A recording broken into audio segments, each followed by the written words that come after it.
Vrindai Hai Tulsi Devyai Priyai Hai Kesavasya Vishnu Bhakti Prade Devi Satya Vachai Namo Namaha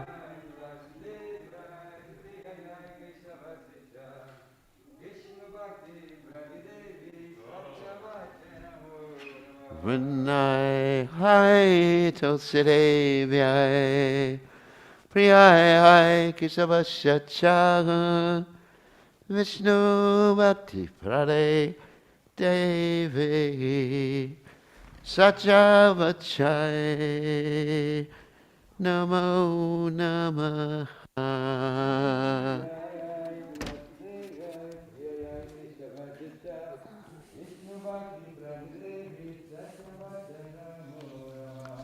Jai Tulsi Maharani Ki Jai Nama Om Vishnu Padai Krishna Prasad Stasis with the Stasis Navadi Bhashtatis.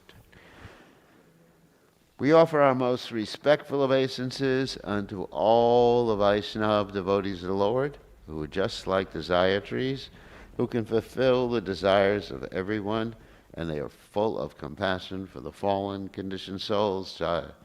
Panchakalpaturasya kripasindhivya patitanam pavanebhyo vaishnavebhyo namo namaha.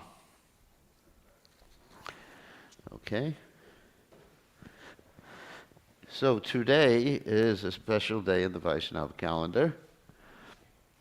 It's the disappearance day of Shripad Ramanujacharya. Okay, thank you. And so we're going to be speaking about him today.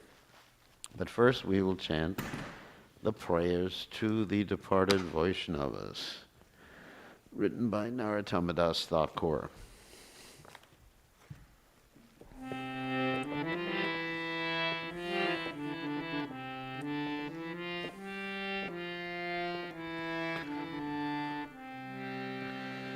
Yeyanatino prema dana Koruna prachu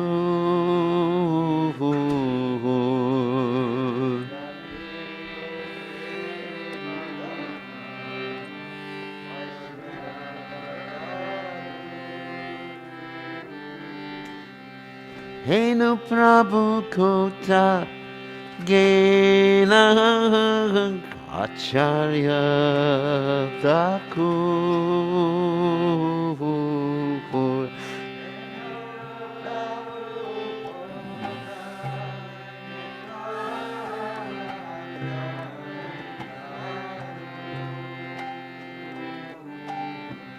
Kahamora Saruprupa Kahasanatahan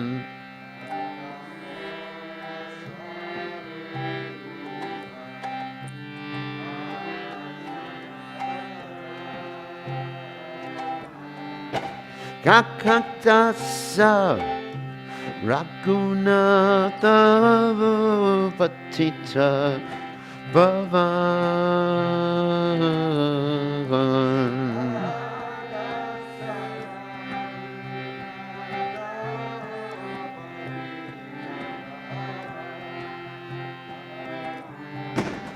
Kamora Bhatta Duga Kakakavera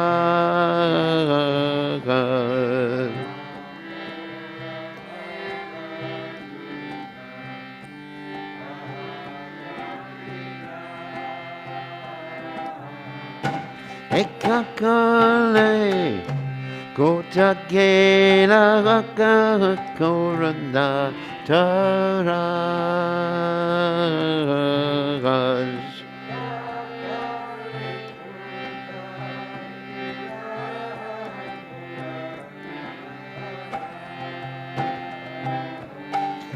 Ashane Kutibo Mata Annane Vasibo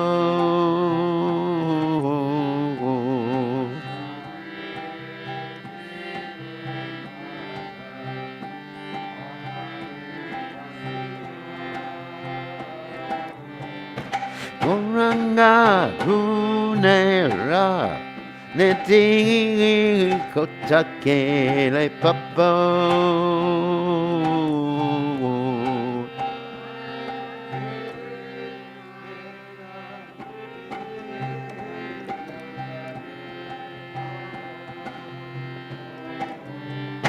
Say Sabat Sangera Sange Ye Koino Minas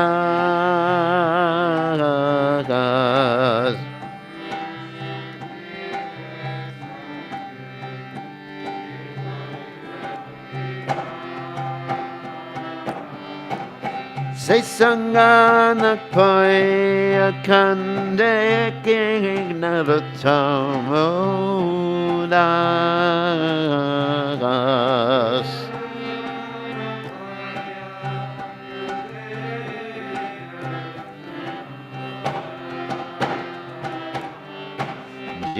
Janilo Prema Dana Corona Bracho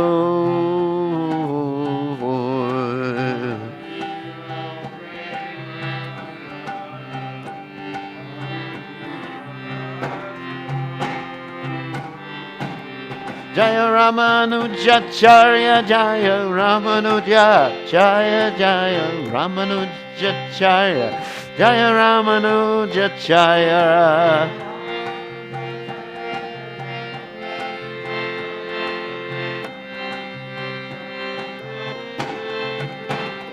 Prabhupada Prabhupada Prabhupada Prabhupada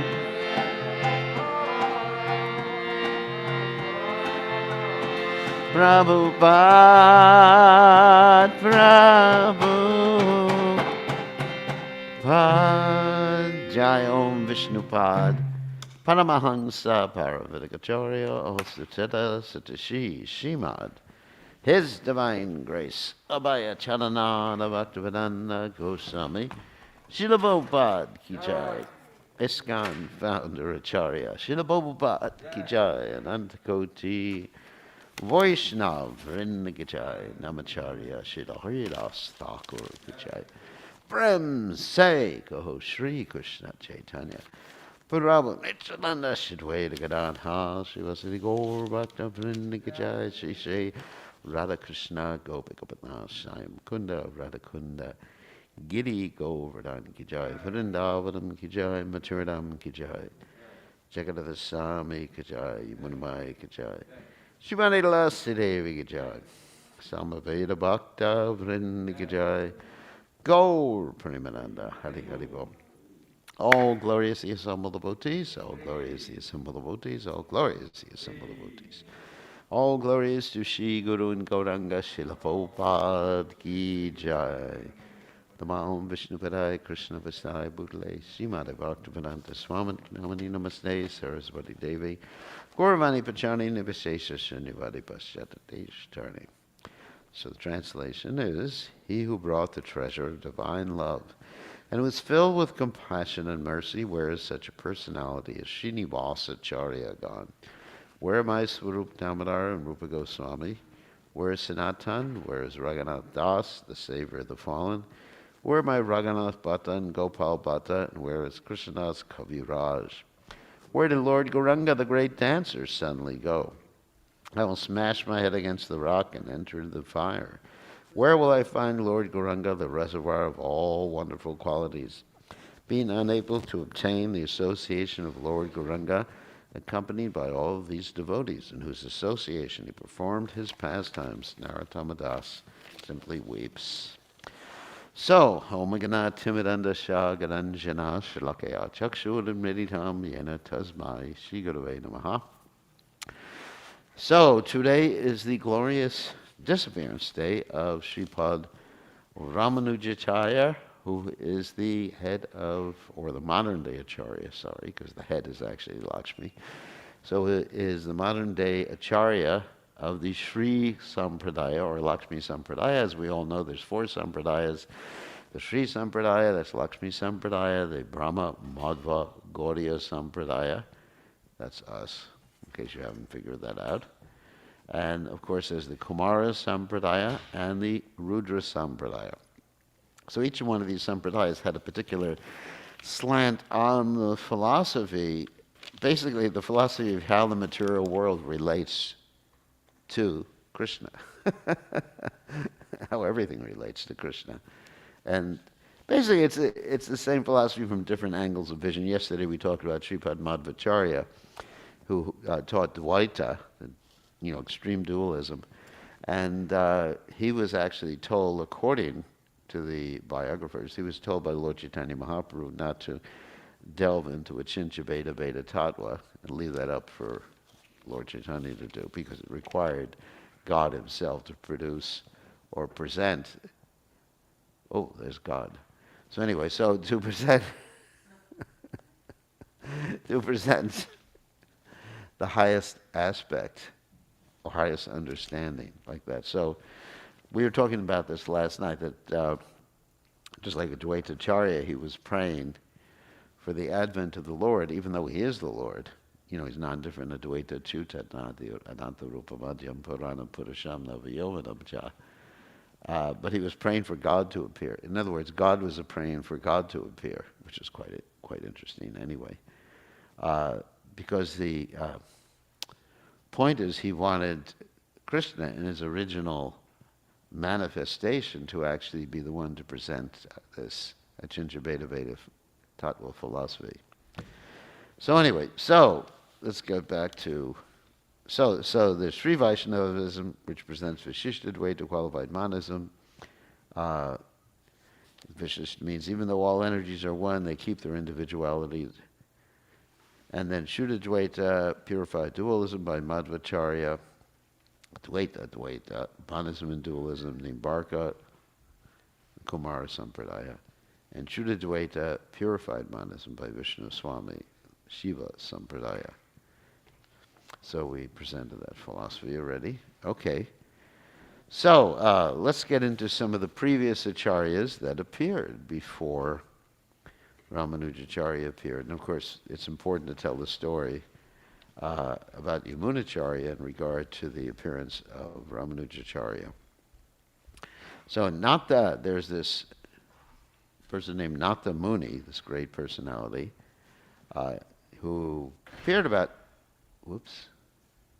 please no slamming doors, in 908 AD, and he compiled a compilation of the Vedas and the hymns of the Alwars. And he put together something called the Tamil Vedas, which are sung today. Interesting, some of these Alwars, these great personalities who were spiritual leaders in South India, they were ladies, right? Or Vaishnavis, we have to be precise. Just one, okay. Okay, thank you, Mataji. So this Nata Muni, so he was a great poet and everything like that, and compiler. And when his son died, because he took this as Krishna's arrangement, when something happens, you actually see Krishna behind it. Yom mam pasyati sarvatra saran jamayi pasyati. So one should see Krishna behind everything. So when his son died, then he thought this life is hopeless, useless. And he took sannyas. And because his son was named Ishwara Muni, I guess it was the Muni family. And he was the father of Jamunacharya. And this Ishwara Muni died when his wife was pregnant. This is roughly 953 AD. So Jamunacharya was very, very devoted to his, actually it was Jamuna at that point, not Jamunacharya, because he became an acharya later on. Very, very devoted to his guru. And there was a challenge by the king at that time that everybody, including the Brahmins, had to pay taxes to the king. Everybody, including the Brahmins, had to pay taxes to the king. That's actually not the proper Vedic system. The Brahmanas would pay taxes to the kings. The Brahmins actually were not supposed to be taxed. Of course, sometimes nowadays devotees take this as an excuse for tax evasion, isn't it? This is not the point. If someone is actually working a job, they should pay taxes and not try to avoid.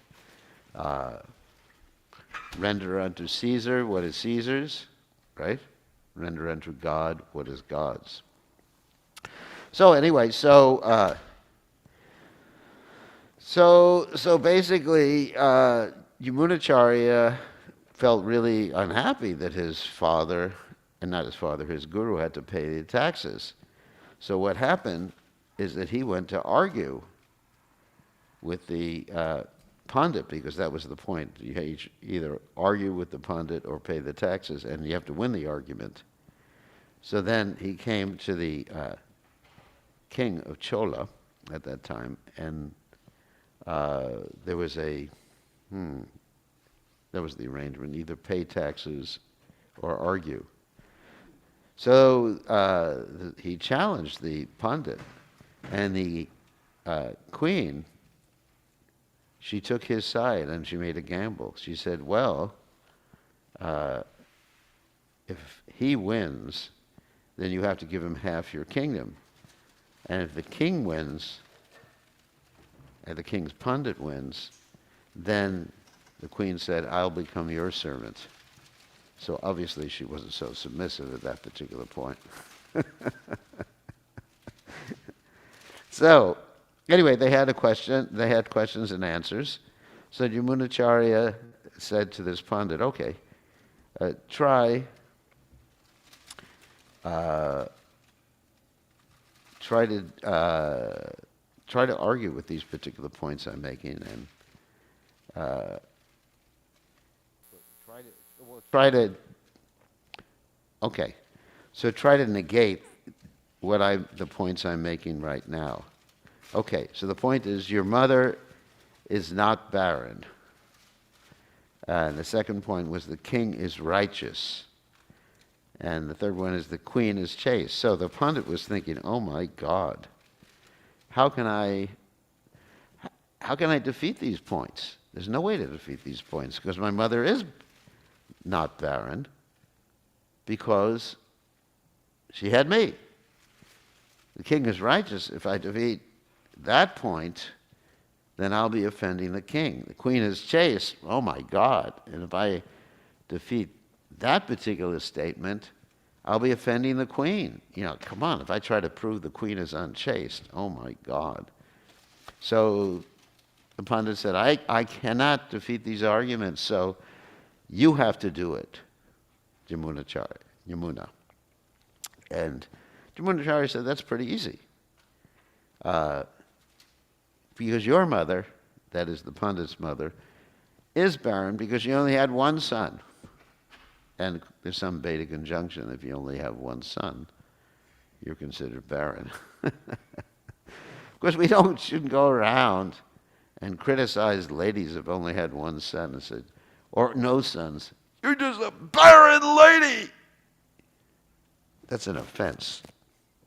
So the second one, king is righteous, and the argument against that particular statement was, the king is not righteous because he assumes the karma of all the citizens. Actually, you can say that about the guru also. Guru is not righteous. Guru Maharaj, you are not righteous because you got the karma of all your disciples. The queen is chaste. That was easy too, because she's married to the king, who's considered like a sum total or representative of the demigods. At that point, he was given the name Alapandavru, he who is conquered. And therefore, according to the bet the king had with the queen, he was given half the kingdom. So then, he became pretty much, I wouldn't use the word enamored, but at least adapted to that standard of life. Anyone can become adapted to a very high standard of life, where you get you have someone cooking for you, someone to fan you, you sit around, just like sometimes In my life, it's almost like a bad Bollywood movie where you have people fanning you from both sides. It looks like that sometimes, and sometimes young girls fanning you or something like that. It looks like one of those movies where Ravan was sitting on his throne. And I'm thinking it must be like Ravan. So one gets attached to these things, and of course he's very kind. He takes these things away. If one gets attached, Prabhupada never got attached. He was only attached to the service of his spiritual master. We were talking about yesterday the statement that if one takes the dust of the lotus feet of the spiritual master, then everything is revealed to him. All the imports and purports of the Vedic literatures are revealed to one. And I was having that discussion with Pran Govinda. And then I gave the example of, basically of several different personalities who never went to school or weren't that educated, like Gorgashodas Babaji Maharaj. And they understood all Vedic truths because they had the mercy of Krishna given to them by their spiritual master.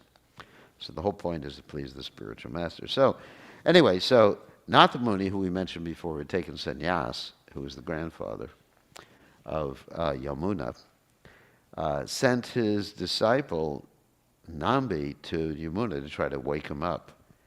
And Nambi was not able to see Yamuna because he was the king at this particular time. And so being a king, it's not that everybody can see you. So he had a whole plan. He started providing these very nice greens to the kitchen for the cook who would cook for Yamuna. They were called Tudu Valai greens. And every day the king would eat them, and the king liked them. When you get something every day, just like recently one of my disciples started making bagels for me. And now I'm addicted. So I'm not going to share them. So anyway, so one day he stopped providing them. And the king said, where is these greens? And the cook said, well, the person who was coming hasn't brought them. The king said, bring them to me. And so Nambi came to him, and he basically initiated him, convinced him, you're in the wrong place. You should be preaching Krishna consciousness. And then, of course, he basically embarked upon his whole mission, Jamunacharya's mission as the main acharya in Sri Rangam. So Jamunacharya's chief, at that point he became known as Jamunacharya after some period of time. Jamunacharya's chief follower was named Shri Shailapurna. He had two sisters. One was called Bhudevi, and Bhudevi is the mother of Ram. And Bhudevi married a Suri Keshavacharya near Chennai. And this was in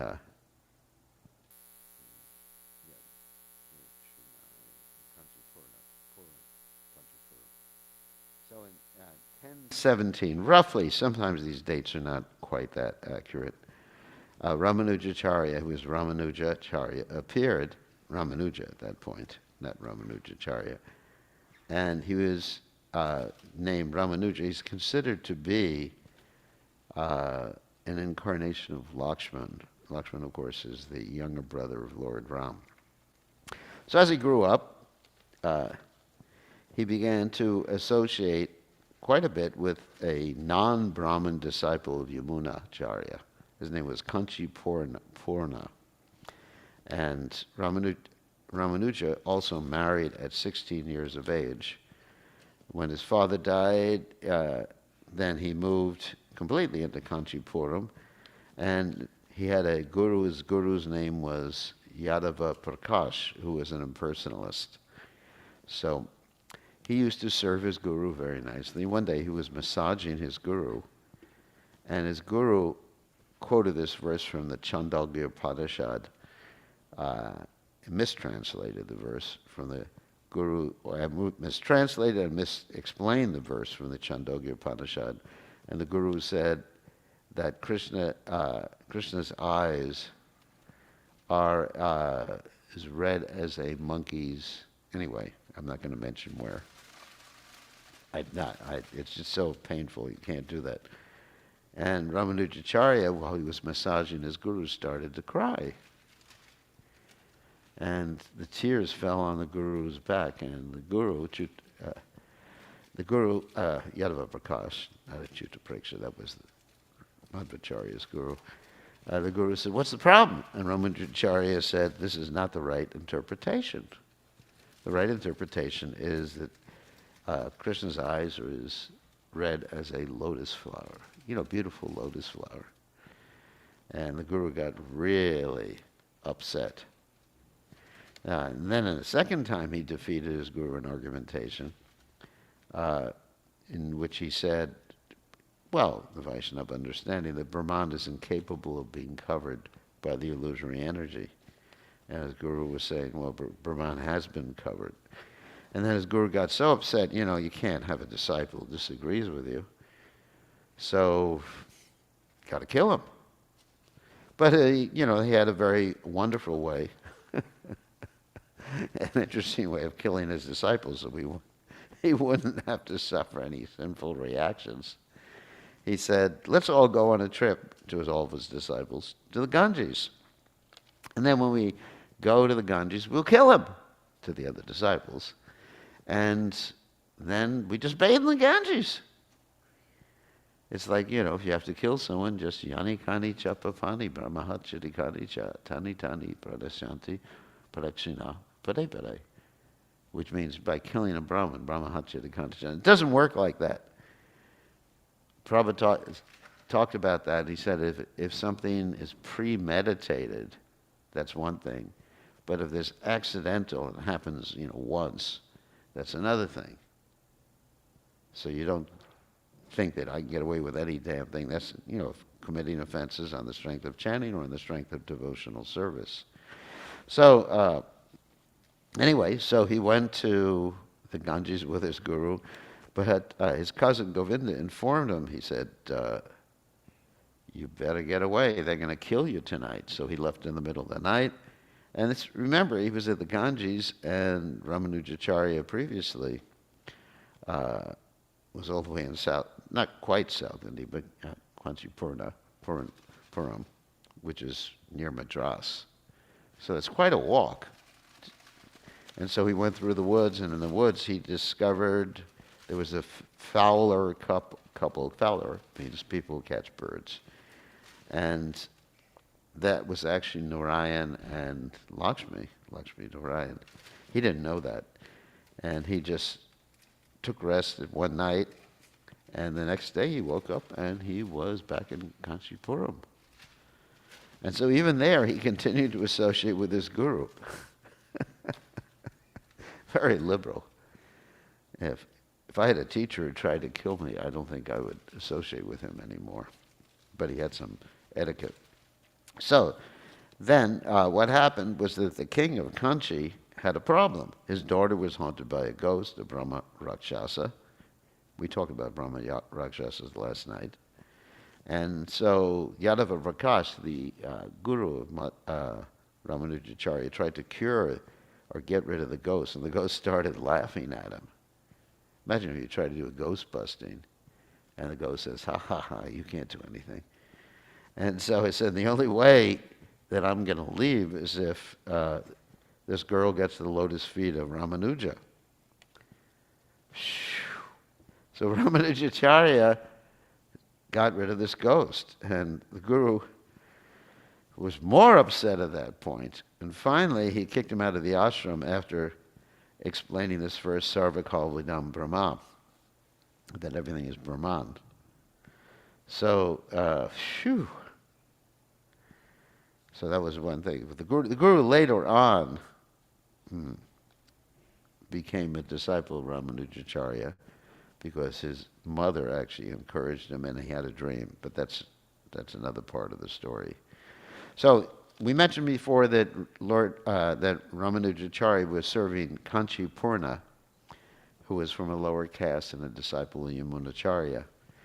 But Ramanujacharya's wife, who was from a very high-class Brahmin family, didn't like this at all. And Kanchi Purna, of course, was from a lower-class family or no, non-Brahmin family. So she was really upset seeing this. In the meantime, Yamunacharya sent for Ramanuja, and Ramanuja went to Srirangam, but by the time he got there, Yamunacharya had already left this world. But when he left this world, his body still had 3 fingers clenched. And nobody knew why that was, because he never did that during his lifetime. So Ramanujacharya, or Ramanuja, knew what it was, and he said, the Guru's unfinished mission is to teach people in general about Krishna consciousness, to write a Vedanta commentary, and to name one disciple after Parashura Muni. And it was understood at that point that he was going to be the next Acharya because of that interaction with his Guru after the Guru had left the planet. Then he returned to Kanchipuram, but at that point he was so disinterested. He was just thinking, basically, how can I get out of here and just dedicate my life fully to the service of my spiritual master? So once upon a time, there was a dinner appointment he had with his Shiksha Guru, Kanchi Purna, and Kanchi Purna came early to Ramanuja's house, and Ramanuja's wife served him, and then she threw away all the remnants, or actually fed them to dogs, or threw them all away, or fed them to some Shudras. Ramanuja got really angry. This is very similar, of course, to Prabhupada's story, where Prabhupada's wife sold his Bhagavatams for tea biscuits, said, I'd rather have tea than you. I mean, it's really, really heavy stuff. So, it builds up. It's not just one occasion. And then there was another time when Kanchi Purna's wife was taking some water from a water well, and at the same time, Ramanuja's wife was taking water from the water well, and some of Kanchi Purna's wife's water fell into Ramanuja's, just from the bucket, not contaminated water. And Ramanuja's wife just threw the water back in the well, or threw the water away, or something like that. And so Kanchi Purna's wife just got really upset, was crying and crying and crying, and Kanchi Purna said, we have to leave Kanchi now. So when Ramanuja heard what had happened, he thought, now's the time to leave, but I have to be real tricky about this. I can't just, obviously my wife will object if I tell her I'm leaving. So he went to a Brahmin, and he had a Brahmin carry a note to his wife, ostensibly, but not really, from the wife's father, saying that we have a marriage, so we need you in the village right now, so please come. And so, all right, so Ramanuja's wife got this note, and she said, I have to go for this marriage. And Ramanuja said, okay, I'll join you later. Prabhupada called that transcendental trickery, or cheating, transcendental cheating. As Prabhupada says, is sometimes required. So Ramanujacharya took sannyas immediately after his wife left, and he became known as Yati Raj also. That was another name, which means the king of the sannyasis. Raj. And his first disciple was Dasarathi, his cousin. His second disciple was named Quresh, who had a photographic memory. And Quresh preached to Yadava Prakash, Ramanujacharya's previous spiritual master. And Yadava Prakash was converted both by the preaching of Quresh and a dream he had, and by his mother's instructions. defeated by Ramanujacharya in argument, and he was given the name Govinda G.R. And he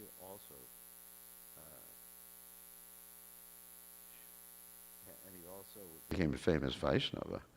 So then Ramanujacharya left Kanchi, and the main deity in Kanchi is called Varada Dwaraja, which means the wish-fulfilling deity. It's very interesting. Has anyone here been to Kanchi? You have. So that main deity they keep in the water, and they take him out something like every 14 years or something like that. It's sealed up. Not that he's underwater, but whatever container he's in is underwater, and they have a Utsava or Vijayamurti there. What? I don't know. Maybe it was. I think he may be a wooden deity. That's how it was explained to me, and they want to preserve him or something in an airtight container. But I don't really know why they do that. Perhaps they were because of the Muslims, but I don't think the Muslims ever got that far south. But anyway, that's somehow that's done, and it's a beautiful temple. You go upstairs. You've been there. Upstairs is a beautiful temple, and they're so Krishna conscious there. So then he went to Kanchi. He left Kanchi, sorry. And he went to Srirangam and studied under Mahapurna in Srirangam. And he was sent to another disciple of Yamunacharya, Goshtipurna, to learn a mantra that would give him complete Krishna consciousness. A very special, secret mantra. Of course, now that particular mantra is chanted. If you go into Srirangam, it's played on a loudspeaker everywhere. Isn't it? That's just amazing. Om Namo Narayanaya. Om Namo Narayanaya. Anyway, it's really amazing. So, of course, they're following Ramanujacharya, wanted everyone to hear that mantra. So Ramanujacharya begged many times for the mantra, and finally Goshtipurna said, yes, I will give you the mantra. But it's secret, because anyone who chants it gets liberated and becomes Krishna conscious. And so Ramanujacharya said, okay, you see, you could use cheating in Krishna consciousness and lying. And not usually, but, sometimes it's required. And Grandfather Bhishma's mistake is he didn't know when to break his promise. So anyway, he got the mantra, and immediately went up to the tallest building in the city, which probably was not that tall. But he said to the people, anyone who wants to hear this mantra and become Krishna conscious, because he didn't use the word Krishna conscious. But anyway, anyone who wants to get liberated, listen to this mantra. And he chanted it for everyone. Om Namo Narayanaya, Om Namo Narayanaya. And then his guru came out and said, what? You defied or broken the instructions of your spiritual master. And his Ramanujacharya said, or the guru also said, you're going to hell because of that. And Ramanujacharya said, that's okay. I'm willing to go to hell if everybody else can be liberated. That's a Vaishnava's mentality. Paradukkha dukhi. Of course, you should not imitate that and do crazy things to attract people to Krishna consciousness, because you'll get contaminated. But this is the prerogative or the adhikar of a great devotee like Ramanujacharya. So then he began to travel over different places in India, and he regulated the deity worship wherever he went. Bhaktivinoda Thakur did the same thing. Bhaktivinoda Thakur always carried a pocket watch, so to make sure that everything was on time in Jagannath Puri. But Ramanujacharya had a different experience in Jagannath Puri because he was trying to correct some of the pujaris who were on the Raganuga platform, and they weren't on the Vaidhi platform. And because of that, Lord Jagannath got upset with him. And was having a good time. Just like that story of Madan Gopal, we've often told, who was with the Chobi Brahmins in Mathura. And Sanatana Goswami instructed them it's not proper to worship the deity like this. And Madan Gopal said, you've ruined all my fun. So Lord Jagannath felt in the same way, and he threw Ramanujacharya, this is also in the Chaitanya Charitamrita, to Kurmakshetra. And when he arrived in Kurmakshetra, he thought there was a Shiva temple. He started fasting, but eventually he recognized that it was a temple of Kurmadev. Beautiful temple. Anyone's been there?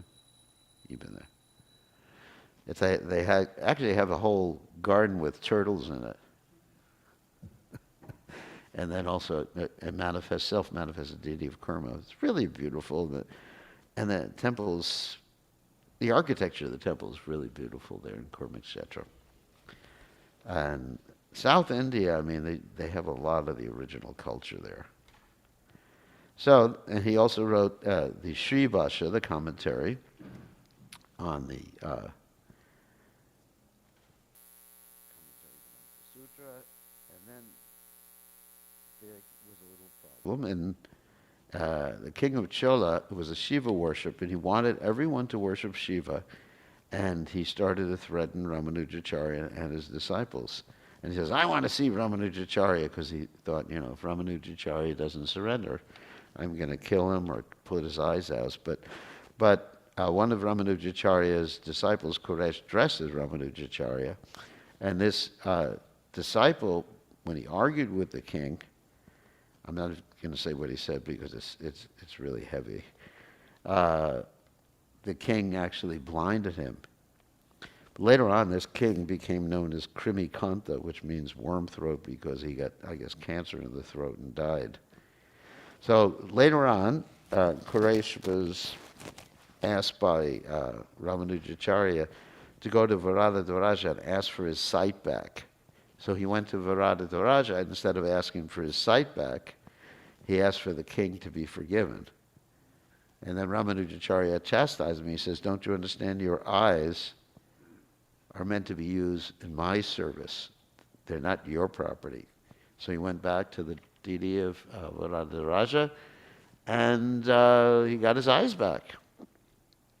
And another time, Ramanujacharya, so many interesting stories, was having an argument with 1,000 Jains who committed suicide when they were defeated. I mentioned also last night, that's not that suicide was normal. Turn that off.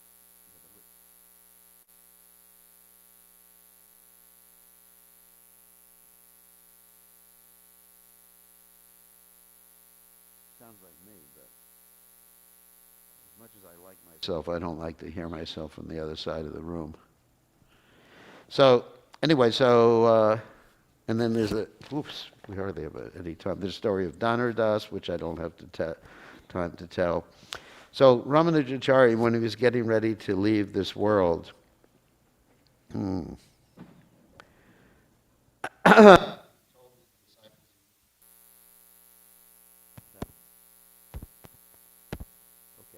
told the disciples he was going to leave, and they begged him to stay. And they got 3 more days, and he actually had them make a deity, and he breathed on that deity, and they said, that deity is myself, and you can worship me from now on. That deity is now there in Srirangam, and Ramanujacharya's body preserved is in Srirangam. But here's the final instructions he gave his disciples before he left. 1 is you should always serve Vaishnavas. And that was number 1. 2, you should have faith in the Vedas and in the devotees. You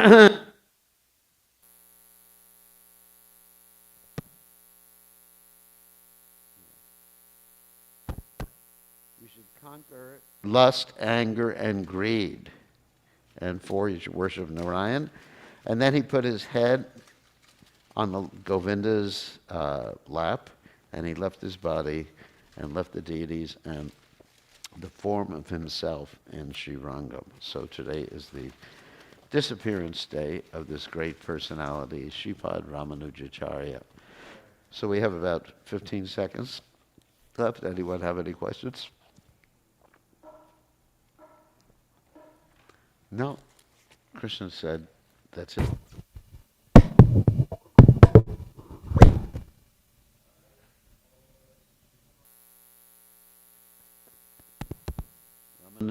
Acharya ki jai.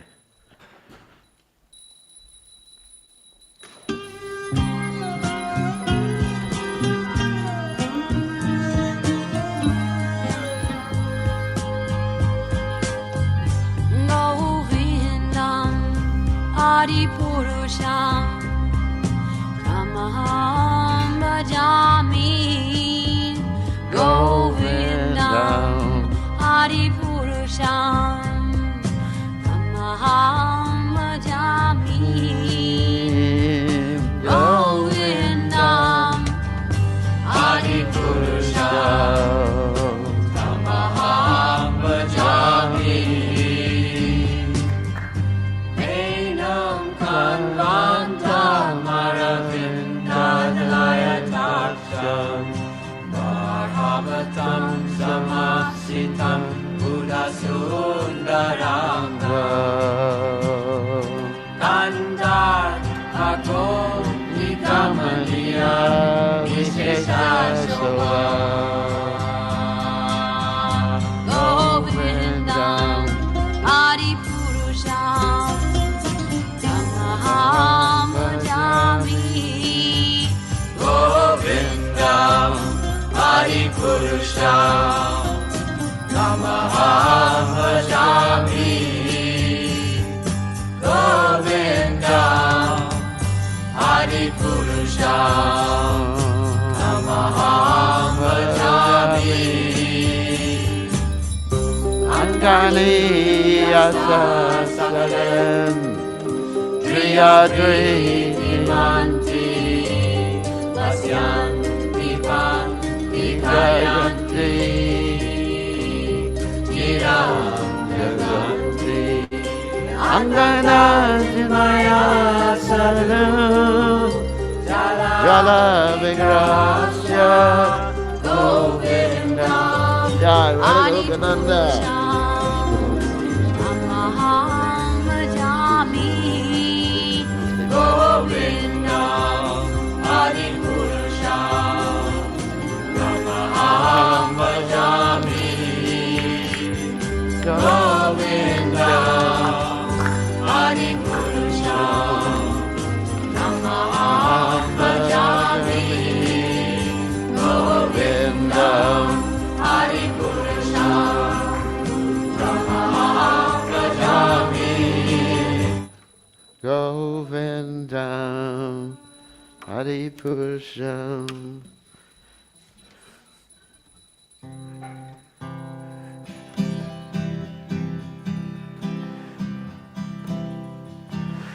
Oh, hey Vaishnava Thakur Dayara Sagare Dase Koruna Kori.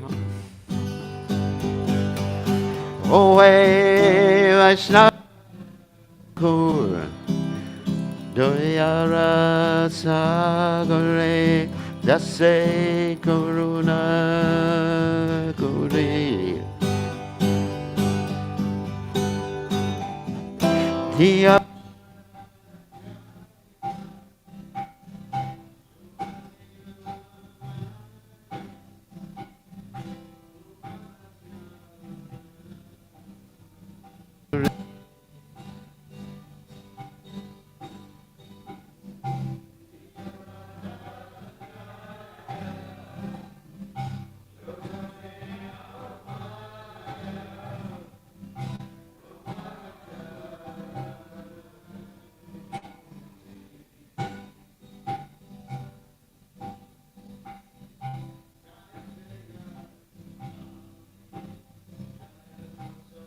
Shodi Jaya Guna Deho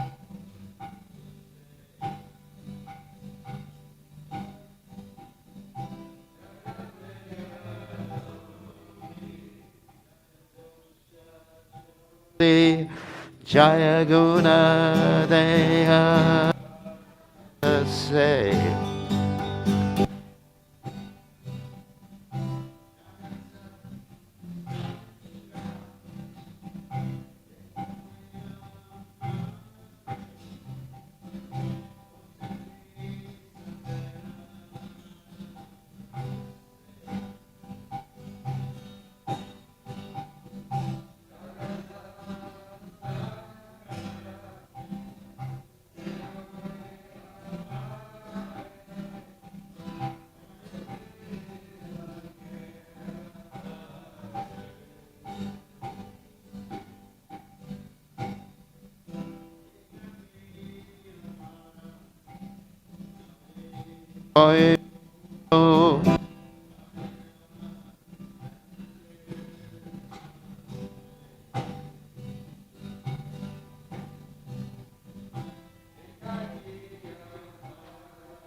Radha Satashi Shimad, His Divine Grace, Abhaya Chanananda Bhaktivedanta Goswami, Srila Prabhupada Ki Jai, ISKCON Founder Acharya, Srila Prabhupada Ki Jai, Adanta Koti Vaishnava Vrinda Ki Jai, Namacharya Srila Haridas Thakur Ki Jai, Param Sekaho Shri Krishna, Chaitanya Prabhu Nityananda Shri Dvaita Gadadha Shivasati Gaur Bhakta Vrinda Ki Jai, Shri Shri Radhakrishna Gopa Gopinath Sayam Kunda Radhakunda Giri Govardhan Ki Jai.